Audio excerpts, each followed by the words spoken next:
روز 1 январ هزاران نفر برای جشن زادروز استپان بندера پیشوای ملتگراهای اوکراینی در سالهای جنگ دوم جهانی در شهر کیف جمع شدند. در راهپیمایی روز پنجشنبه حزب‌های پراوی سکتور، سوابودا و کنگرس ملتگراهای اوکراینی شرکت ورزیدند. در سالهای جنگ دوم جهانی استپان بندera و پیروانش بر ضد فاشیست‌ها و همچنین ارتش سرخ می‌جنگیدند. اما بعضی تاریخ‌شناسان تاکید می‌کنند که در آغاز بندera با نیروهای اشغالگر ناتسیستی همکاری کرده است.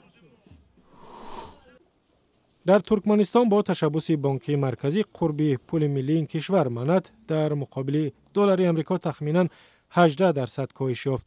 در همین حال نرخ بنزین که از طرف وزارت نفت و گاز مقرر کرده می شود در فروشگاه‌های ترکمنستان 60% بالا رفت. تا حال حکومت ترکمنستان در این باره چیزی نگفته است.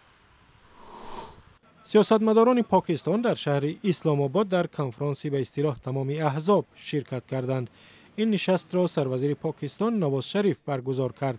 هدف از این کنفرانس تهیه و تصویب یک برنامه فراگیر مبارزه با تروریسم میباشد که ضرورت آن بعدی حمله 16 دکبر به یک مکتب زیر نظارت نظامیان در شهر پشاور پاکستان تاکید شد.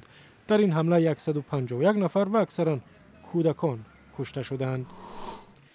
در خود شهر پشاور پاکستان نمایندگان حزب‌های سیاسی با نزدیکان قربانی‌های حمله به مکتب پشاور واخوردند.